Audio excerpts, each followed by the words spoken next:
স্বাগত। আজকের আলোচনার বিষয় হচ্ছে নবম শ্রেণীর ইতিহাসের একটি 4 মার্কের গুরুত্বপূর্ণ প্রশ্ন উত্তর। প্রশ্নটি হচ্ছে, ঔপনিবেশিক শক্তিবর্গ কিভাবে আফ্রিকাকে ব্যবচ্ছেদ করেছিল, অথবা 19 শতকের শেষ দিকে কিভাবে বিদেশি শক্তিগুলি আফ্রিকাকে ব্যবচ্ছেদ করেছিল বা বিচ্ছেদ করেছিল।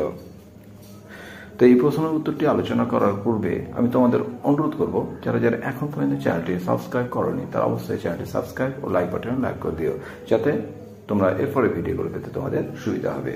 তো চলো উত্তর পর্ব আলোচনা করি। ভূমিকা। আফ্রিকা মহাদেশ ভৌগোলিক দিক থেকে ইউরোপের সবচেয়ে কাছে অবস্থিত ছিল, কিন্তু এর অভ্যন্তরভাগ ছিল ইউরোপীয়দের কাছে অজ্ঞাত ও অনাবিষ্কৃত। বাইরের জগতের সঙ্গে আফ্রিকার কোনো যোগাযোগ ছিল না, এই জন্য আফ্রিকা মহাদেশকে অন্ধকারাচ্ছন্ন মহাদেশ বলা হয়। আফ্রিকার সম্প্রসারণ কারণ। ইউরোপীয় শক্তিগুলো আফ্রিকার উপনিবেশ প্রতিষ্ঠার জন্য বেশ কিছু কারণ ছিল। সেগুলো হল: 1, 1873 খ্রিস্টাব্দের পর থেকে স্কট, লিভিংস্টন, স্ট্যানলি, পিটার্স প্রমুখ ধর্মপ্রচারক ও অভিযাত্রী আফ্রিকা যান এবং সেখান থেকে ফিরে এসে আফ্রিকা বিশাল সম্পদের কথা তুলে ধরেন। 2, ইতিমধ্যে মনেরো নীতি ঘোষিত হয় দক্ষিণ আমেরিকায় বিদেশিদের সম্প্রসারণ পথ বন্ধ হয়ে গেলে আফ্রিকার দিকে নজর পড়ে।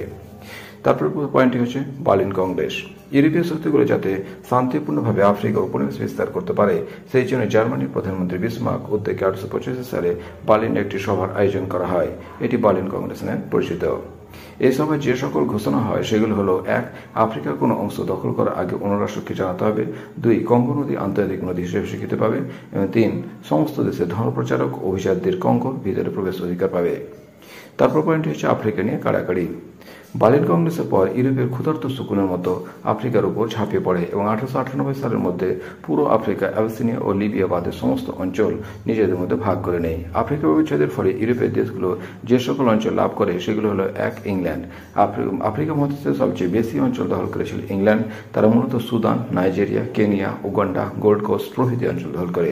France Algeria, Morocco, Guinea, Sahara, Senegal প্রভৃতি অঞ্চল দখল করে। জার্মানি ক্যামেরুন, দক্ষিণ পশ্চিম আফ্রিকা, পূর্ব আফ্রিকা ইত্যাদি দখল করে। ইতালি ইরিত্রিয়া ও সোমালিল্যান্ড দখল করে। এছাড়া ইউরোপের বিভিন্ন শক্তি যেমন বেলজিয়াম, পর্তুগাল, স্পেন, ওলন্দাজেরা ও আফ্রিকার বিভিন্ন অংশ দখল করে। অর্থাৎ যে আফ্রিকা একসঙ্গে অন্ধকার মহাদেশ হিসেবে এটা ভুলেছে এটা